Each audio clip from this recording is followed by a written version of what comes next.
출애굽기 20장 3절 말씀, 한 절 말씀인데요.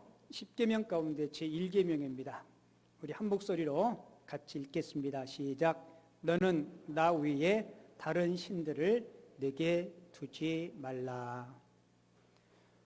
코로나19 사태 때문에 오늘 가정에서 영상으로 이 시간 예배하시는 분들도 계실 거고요. 그리고 이렇게 마스크를 쓰고라도 예배당에 오셔서 예배하는 우리 성도님들 주님의 이름으로 환영합니다. 이거 역사적인 기록사진으로 여러분들 사진 찍어서 남겨놓아야 돼, 이거. 여러분들 얼굴 표정에 마스크 써가지고 잘 안 보이니까 이게 피드백이 잘 안 되는데요. 여러분 모든 일에 합력하여 선을 이루시는 하나님께서 여러분들의 질병 가운데서도 지켜주시고 혹이 어떤 아픔이나 질병이 있다 할지라도 능히 하나님께서 치료해 주실 줄을 믿습니다. 이번 코로나19 때문에 아마 오늘 한국교회 대부분의 교회들이 예배 안 드리는 교회들과 영상으로 드리는 교회들이 굉장히 많아요. 저는 이번 사태를 이렇게 경험하면서 우리가 예배당에 모여서 자유롭게 마음껏 찬양하고 교제할 수 있는 것이 얼마나 큰 축복인가를 새삼 느끼고 깨닫게 됩니다.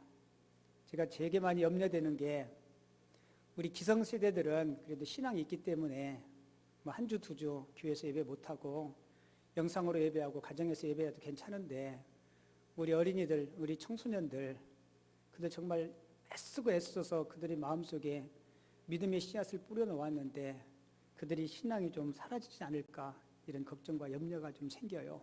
여러분들도 이를 위해서 기도해 주시고 오늘 예배 가운데 놀라운 하나님의 은혜가 여러분들의 심령과 가정 가운데 풍성히 임할 수 있기를 주님의 이름으로 축원을 드립니다. 우리가 지난주부터 십계명의 말씀을 함께 공부하기 시작을 했는데요. 지난주에 제가 설교하면서 하나님께서 우리에게 주신 보물 3가지, 하나님 우리에게 주신 놀라운 선물 3가지가 있다 그랬죠. 뭐라 그랬어요? 사도신경, 주기도문, 그리고 십계명이라 했습니다. 여러분 십계명은 구원을 받기 위한 조건이 아니라 그랬죠. 그죠? 십계명은 구원받은 이들이 따라야 될 삶의 지침이라 했습니다. 출애굽기 20장 2절에 보면 애굽 땅 종되었던 집에서 인도하여 낸, 그러니까 십계명은 애굽의 모든 구속, 재앙, 질병에서 어린 양의 보혈로 구속함을 받은 자들에게 주신 계명이 십계명입니다. 그리고 십계명은 종된 사람들에게 주어진 규칙이 아니라 자유인의 신분을 가진 백성들에게 주신 계명이라 했습니다.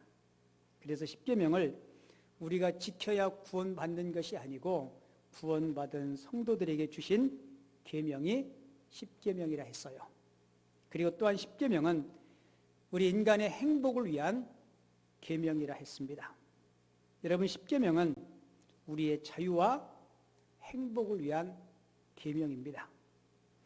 사람을 힘들게 하고 억압하고 규제하는 종교는 타락한 종교예요. 요즘 코로나19 때문에 신천지가 아주 그냥 속살까지 민낯까지 다 드러나는데, 자 여러분 보세요. 사람을 규제하고 억압하고 힘들게 하고 가정과 개인에게 고통을 주고 불행하게 하는 종교는 타락한 종교입니다. 여러분 신천지 한번 보세요. 국가와 백성들을 얼마나 힘들게 하는지, 가정을 파괴하고 불안과 혼란을 가져오고 속이고 은폐하고. 여러분 우상 종교는 인간의 삶에 여러 가지 규제와 억압을 줍니다. 미신을 섬기는 사람들 한번 보세요. 제대로 올곧게 잘 못하면 저주받을까 봐, 자기들이 섬기는 우상한테 벌받을까 봐 얼마나 불안함과 초조함 가운데 미신을 섬기고 우상을 숭배합니까? 그런데 십계명은요, 하나님을 섬기는 사람들을 위한 행복의 울타리로 하나님께서 주신 계명입니다. 그리고 십계명은 나를 보호하기 위한 하나님의 계명입니다. 여러분 10계명 가운데 내 부모를 공경하라. 여러분 이 계명은요, 내가 부모를 공경할 뿐 아니라 내 자녀들이 나를 공경하라는 계명이기도 하죠. 살인하지 말라는 계명도 마찬가지예요. 내가 남의 생명을 해하지 말라는 계명도 되지만 다른 사람 또한 나의 생명을 해치면 안 된다는 계명이죠. 이와 같이 10계명은 구원받기 위한 조건이 아니고 구원받은 성도들에게 주어지신 삶의 지침이고, 10계명은 우리 인생들의 행복을 위한 하나님의 계명이고, 10계명은 나를 보호하기 위한 하나님의 계명입니다. 오늘은 제1계명, 여러분 1계명이고 꼭 기억하셔야 돼요. 너는, 같이 읽어요. 시작. 너는 나 외에 다른 신들을 내게 두지 말라. 자, 오늘 설교를 듣고요, 1계명 잘 보세요.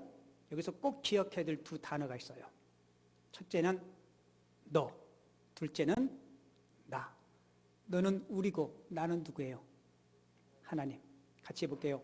하나님과 나 사이. 여러분 하나님과 친하십니까? 여러분 하나님은 이 계명을 통해서 나 너하고 친하고 싶다. 너는 나 외에 너와 나의 아름다운 교제와 친교에 방해되는 모든 것들을 내게 두지 말라. 여러분 제1계명이 그거예요. 미국의 그리스도인들을 대상으로 꽤 오래전에 이런 설문조사를 했대요. 그리스도인들을 대상으로 10계명 중에 제1계명을 잘 지키고 계십니까? 제1계명이 뭐예요? 너는 나 외에 다른 신들을 내게 두지 말라. 미국의 그리스도인들에게 당신은 10계명 중에 제1계명 너는 나 외에 다른 신들을 내게 두지 말라를 잘 지키고 있습니까? 라는 질문에 80% 이상의 그리스도인들이 나는 잘 지키고 있습니다라고 대답했다는 겁니다. 그런데 그 설문조사의 대답을 듣고 많은 신학자들과 목회자들의 반응은 미국의 그리스도인들은 제1계명을 잘못 이해했기 때문에 잘 지킨다라고 대답한 숫자가 많다라고 이야기했어요. 나는 제1계명을 잘 지키고 있다라는 대답은 그들이 이런 의도에서 한 거예요. 나는 다른 신들을 내게 둔 적이 없다. 나는 눈에 보이는 우상을 숭배한 적이 없다. 이런 단순한 논리를 생각하고 그렇게 대답했다는 겁니다. 여러분, 인간의 불행은 관계가 깨지는 데부터 시작되죠. 하나님과 처음 사람 아담과의 관계가 깨어진 데부터 인간의 불행이 시작됩니다. 하나님과 인간의 관계가 깨어지자 인간과 인간 사이의 관계도 일그러지기 시작하죠. 그런데 하나님은 그리스도 예수의 십자가를 통해서 하나님과 우리 사이의 관계를 화목의 관계로 회복시켜 주셨어요. 제가 서두에 말씀드렸듯이 10계명은 구원의 조건이 아니고 구원받은 이들이 따라야 될 삶의 지침이라 말씀드렸죠. 그러니까 하나님이 1계명을 통해서 너와 나 사이에 어떤 것도 사랑의 대상으로 개입돼서는 안 된다는 겁니다. 그러니까 1계명을 통해서 하나님은 하나님과 우리 사이에 이 아름다운 관계를 지속적으로 유지하기 위해서 너는 나 외에 다른 신들을 내게 두지 말라고 명령한 거예요. 우리 스스로에게도 한번 물어볼까요? 나와 하나님 사이에 아름다운 사랑의 관계에 장애되는 그 무엇인가가 있다면 여러분 그것은 우상이 될 수 있어요. 여러분 10계명은 이스라엘 백성들이 출애굽을 한 후에 신의 광야에서 신의 산에서 10계명이 주어집니다. 이스라엘 백성들은 10계명을 받고 가나안 땅을 향해서 행진하고 있어요. 가나안 땅을 향해서 행진하고 있는 그들에게 왜 하나님은 10계명을 주셨을까? 여러분들이 알다시피 이스라엘 백성들은 지금까지 유목민족의 삶을 살아왔습니다. 양을 치고 짐승을 기르면서 살아왔어요. 근데 그들은 머지않아 가나안 땅 농경 문화에 정착하게 됩니다.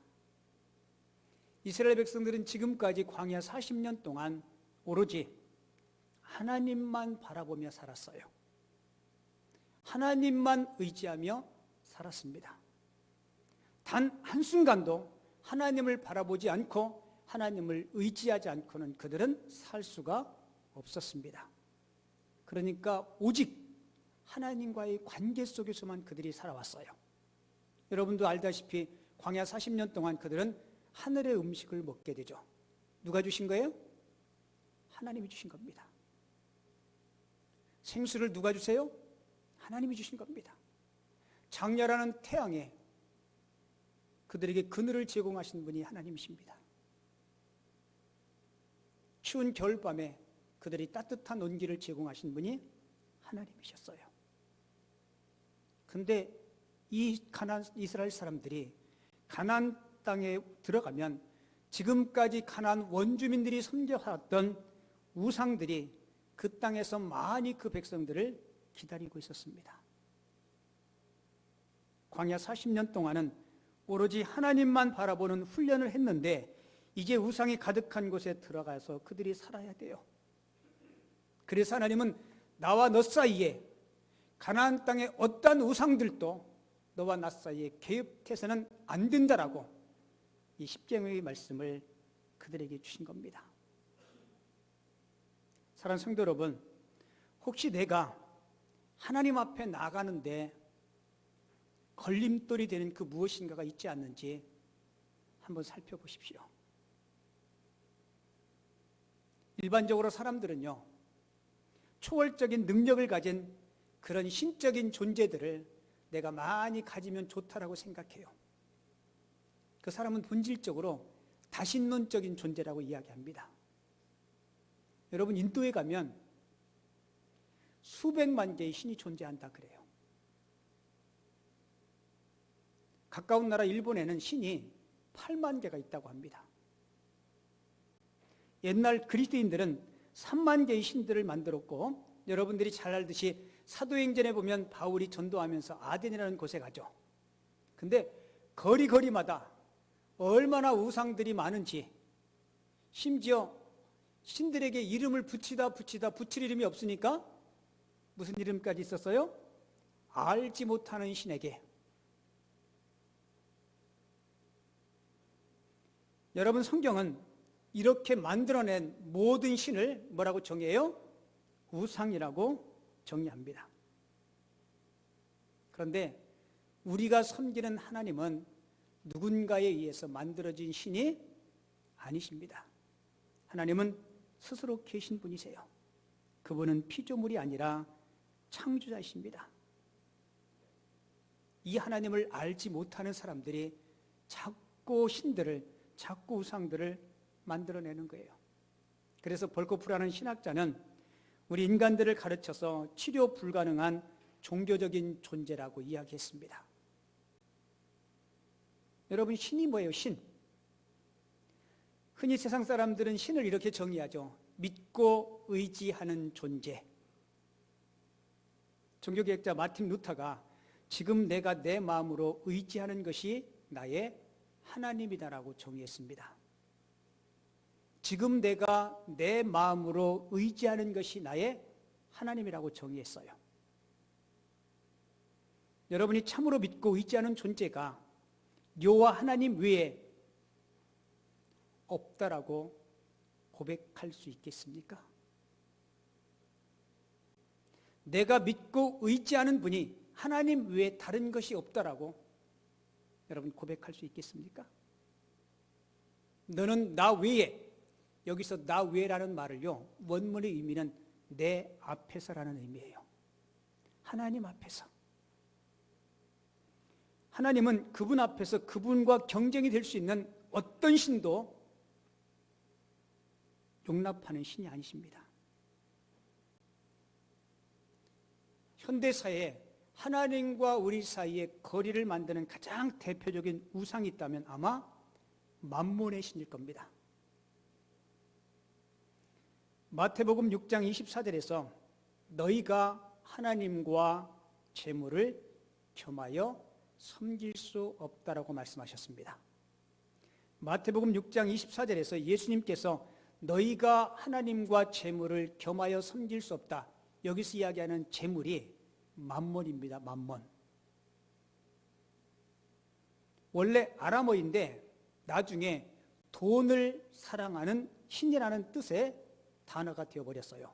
뭐가요? 만몬. 원래 만몬이라는 말의 뜻은 내가 믿는다라는 말에서 유래한 단어라고 해요. 여러분, 사람들이 처음에는 자기 필요, 자기 생활을 위해서 물질을 추구합니다. 그런데 물질이 조금씩 쌓이기 시작하면 물질이 나의 행복과 안전을 지켜줄 것이라고 믿기 시작하죠. 그때부터 물질이 하나님 자리를 차지하기 시작하는 거예요. 이때부터 물질을 사람들이 예배하기 시작하는 겁니다. 물론 하나님 앞에 예배하듯이 물질 앞에 예배하는 사람은 없어요. 하지만 나도 모르게 물질이 나의 행복과 물질이 나를 지켜준다는 마음이 생기기 시작하면 나도 모르게 벌써 마음은 물질을 예배하기 시작하는 거죠. 이것을 배금주의라고 이야기합니다. 어쩌면 이 땅에 우리 가운데 나와 하나님 사이에 가로막는 가장 큰 장애물과 장벽이 이 배금주의 같아요. 시랍 신화에 이런 이야기가 있습니다. 돈이면 사족을 못 쓰는 미다스라는 왕의 이야기가 나와요. 어느 날 시랍의 한 신이 나타나서 이 미다스에게 당신이 손으로 만지는 무엇이든지 다 금으로 변할 거라고 이야기해요. 여러분, 손으로 만지는 것이 금으로 변하면 좋겠어요, 안 좋겠어요? 그래서 미다스 왕이 집에 돌아가서 옷가지에 손을 댔더니 황금으로 변하는 거예요. 쉬운 말로 이야기하면 돌덩이를 만졌더니 돌이 금으로 변하는 거예요. 다른 것들이 황금이 되자마자 너무너무 기뻐가지고 미친 듯이 뛰면서 소리를 질렀습니다. 근데 배가 고파서 시장에 가서 음식을 먹으려고 만졌더니 음식이 뭐가 돼요? 금덩어리가 됐습니다. 사랑하는 딸이 오자 딸을 안았더니 딸이 금덩어리가 되어버렸어요. 아내도 자식도 만지는 대로 다 황금이 되어버렸습니다. 여러분, 이 미다스 왕이 행복한 사람일까요? 불행한 사람일까요?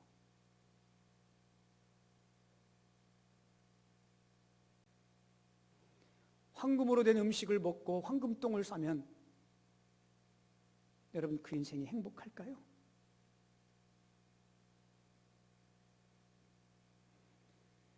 중세기 천주교가 타락했을 때 돈을 많이 내면 뇌취에도 사함받을 것이고, 내가 돈을 많이 내면 내 죽은 조상들이 영원히 낙원으로 들어갈 것이라고 거짓말을 합니다. 여러분, 돈을 숭배하는 사람 들으면 돈이면 무엇이든지 다 된다라고 이야기해요. 그러나 참된 신앙을 가진 성도라면 돈으로도 안 되는 것이 있음을 우리가 깨닫게 됩니다. 여러분, 인간에게 있어서 인간이 고귀한 게 뭡니까? 우리에게 영혼이 있다는 거예요. 영혼은 물질이나 어떤 물리적인 것들로 해결되지 않아요. 그래서 예수님은 내가 주는 평안은 세상에 주는 평안과 같지 않다라고 이야기하죠. 때로는 건강과 때로는 명예와 물질이 나의 마음속에 평안을 가져다 줄 수 있어요. 하지만 그 평안은 여러분 오래가지 못합니다. 그래서 예수님은 내가 주는 평안, 주님과의 관계 속에서 얻을 수 있는 그 평안은 영구한 평안이라고 이야기하고 있죠. 우리 주변에 어르신들이 자주 이런 이야기를 하더라고요. 절대로 자식들에게 미리 돈주머니를 풀면 안 된다고. 늙을수록 그 돈주머니를 꼭 붙잡아야지 그거 놓치면 끝장난다고. 우리 어르신들 그 얘기 맞나요? 잘 들으세요. 돈주머니 꼭 붙잡고 계셔요. 그거 없으면 자식 새끼들 낯짝도 볼 수 없으니까 돈주머니 끝까지 붙잡고 있으라고. 돈이 위력이 있나요, 없나요? 있어요. 우리 속담에 이런 말이 있죠. 돈은 귀신도 부린다고. 부모님이 좀 재산이 있고 유산이 있고 돈이 있으면요, 어떻게든지 조금이라도 좀 더 얻어가려고 뜯어가려고 낯짝벽에 한 번이라도, 제가 막말해서 죄송한데요, 더 찾아오고 더 효도하는 것처럼 해요. 그런데 진정으로 우리 자식들이 10계명 안에 머무는 자식이라면 어떤 유산이나 돈 때문이 아니라 하나님이 계명 안에서 부모님께서 베풀어 주신 그 사랑과 은혜 때문에 효도하고 존중하고 섬길 줄을 믿습니다. 저는 우리 자녀들을 키우는 우리 모든 부모님들이 우리 자녀들에게 신앙 안에서 존중받는 그런 어머니 아버지 됐으면 좋겠습니다. 여러분, 이스라엘 백성들은 자기들이 아브라함의 직계 자손이라는 은근한 자부심이 있었어요.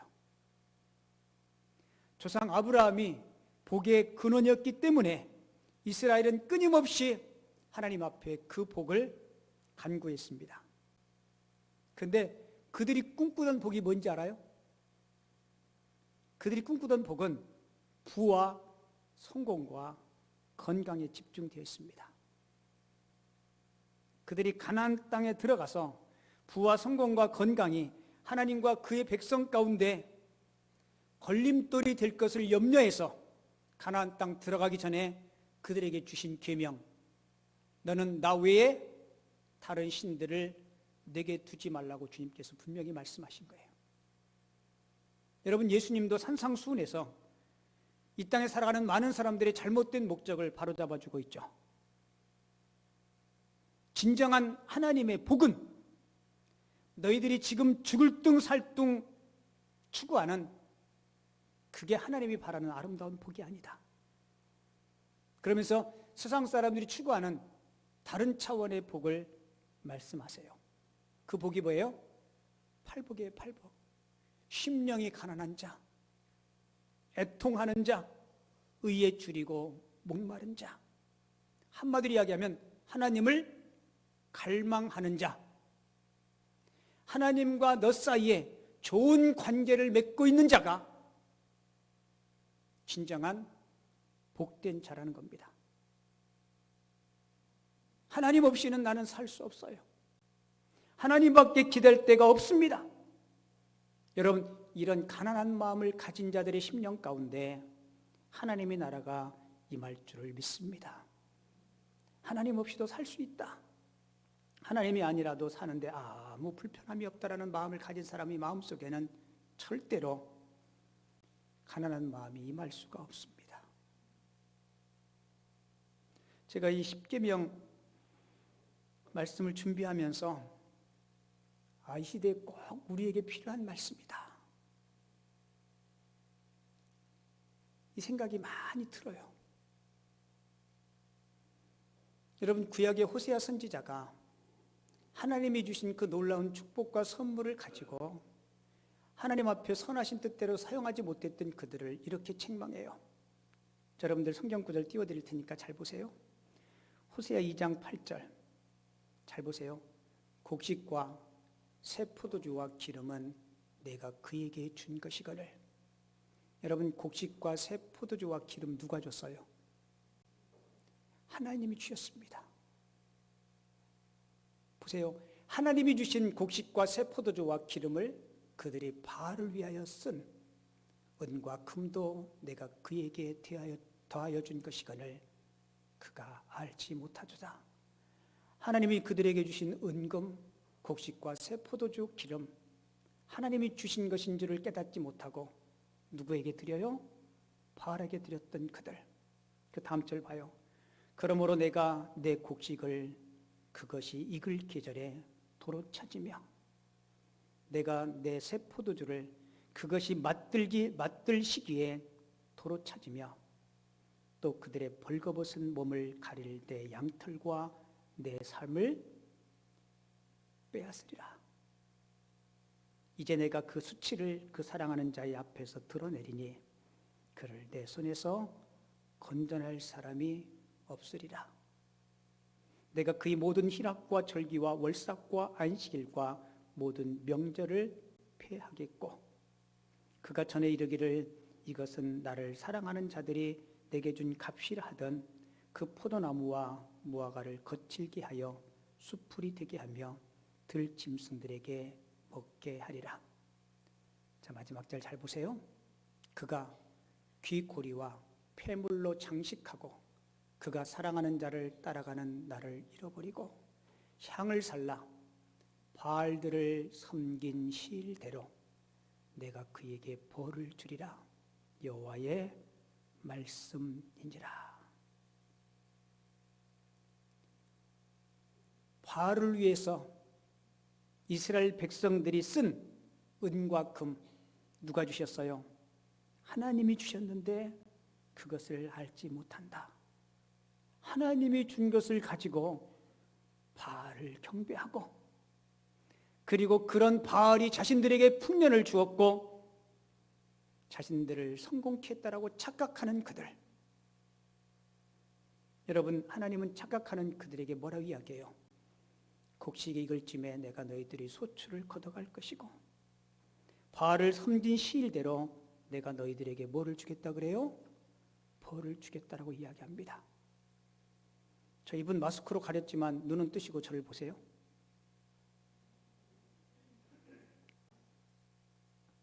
여러분, 우리는 어때요? 여러분, 태어날 때 우리 알몸으로 태어났죠. 지금 여러분들 누리는 것이 얼마나 많아요. 여러분, 다 누가 주신 거예요? 하나님이 주신 건데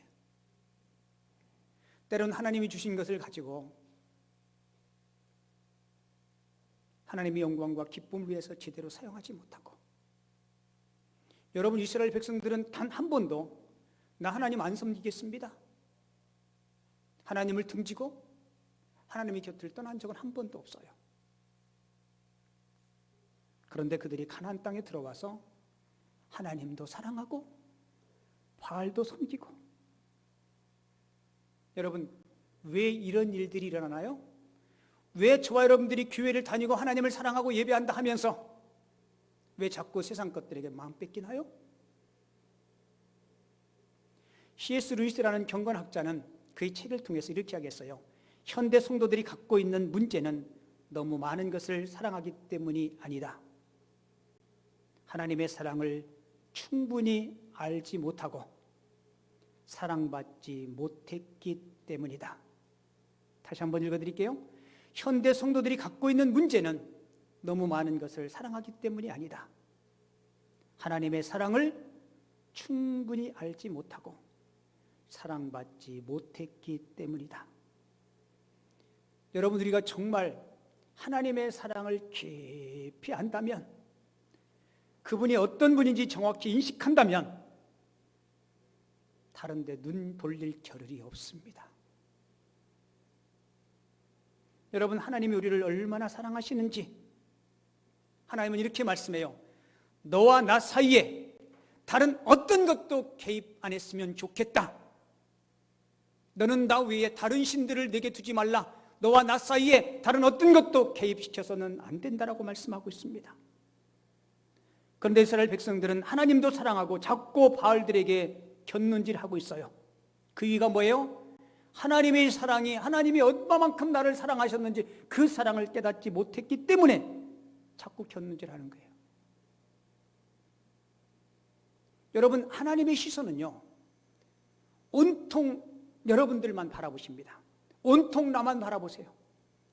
요즘 TV에 그 공기청정기 선전하는데 꼬마애가 그러죠, 그죠? 뭐라고 얘기더라? 왜 너는 나만 쳐다봐 그러든가, 너는 왜 나만 따라와 그러든가. 선전 보셨어요?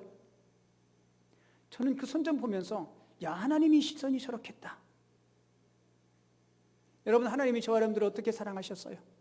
그리고 얼만큼 사랑하셨습니까? 하나님의 사랑의 깊이, 하나님의 사랑의 높이, 하나님의 사랑의 넓이를 여러분들 아십니까? 우리가 여러분들 그 사랑을 깊이 안다면 절대로 다른 것들을 볼 때 하찮게 보일 거예요. 요한복음 3장 16절에서 하나님이 우리를 얼만큼 사랑하셨는지, 어떻게 사랑하셨는지 그 사랑의 정도와 깊이가 얼만큼인지 우리에게 말씀하고 있죠. 하나님이 세상을, 그 세상이 뭐예요? 나를, 우리 인생들을, 하나님이 세상을 이렇게 이처럼 사랑하사 누구를 주세요? 독생자를 주셨으니. 여러분, 그 말에 다른 어떤 부연적인 설명이 뭐가 필요하겠어요? 근데 우리가 그 깊이 있는 하나님의 사랑을 깨닫지 못하니까 하나님과 나 사이에 무엇인가 자꾸 껴들고 거리를 만들기 시작하는 거예요. 때로는 물질이 끼어들고, 때로는 돈이 끼어들고, 이성이 끼어들고, 마약이 끼어들고, 취미가 끼어들고, 술이 끼어들고, 중독이 끼어들고, 때로는 나태함과 안일함과 견일함이 게으름이 끼어들고. 여러분, 이게 현대판 우상들입니다. 강단에서 하나님이 우리에게 모든 것 주셨습니다라고 얘기하면 다 아멘 얘기해요. 그런데 여러분들이 그 사실을 진짜 인정하고 계십니까? 여러분, 그렇지 못하잖아요.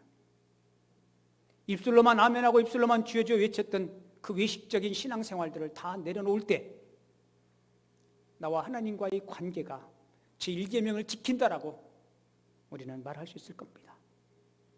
제가 서두에 미국의 그리스도인들을 향해서 당신은 1계명을 지키고 있습니까? 그 질문에 많은 그리스도인들이 80% 이상의 사람들이 지키고 있다고 대답했는데 많은 신학자와 목회자들이 그들의 대답은 잘못됐다고 지적했던 그 지적이 틀리지 않습니다.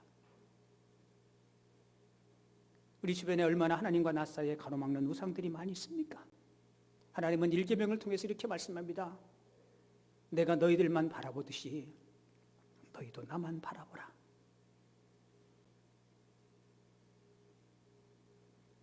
여러분, 우리를 향한 하나님의 사랑은 조건이 없어요. 우리가 그 사랑에 아름답게 보응하는 삶을 살아갈 때 우리는 제1계명을 지키는 삶을 살아갈 줄을 믿습니다. 마지막으로 제1계명 다시 보고 말씀 마칠게요. 같이 읽어요. 시작. 너는 나 위에 다른 신들을 내게 두지 말라. 하나님만 사랑하는 거예요. 오늘 설교에 꼭 기억해야 될 두 단어가 뭐라고 했어요? 나와 너. 나와 너가 아니고 오늘 설교 제목이 뭐예요? 하나님과 나 사이에, 하나님과 여러분들 사이에 어떤 장애물, 어떤 걸림돌도 하나님과 나 사이에 방해되는 일이 없도록 하나님만 사랑하고, 그리고 하나님의 뜻을 이룰 수 있는 하나님의 사람들이 다 되어줄 수 있기를 주님의 이름으로 축원을 드립니다.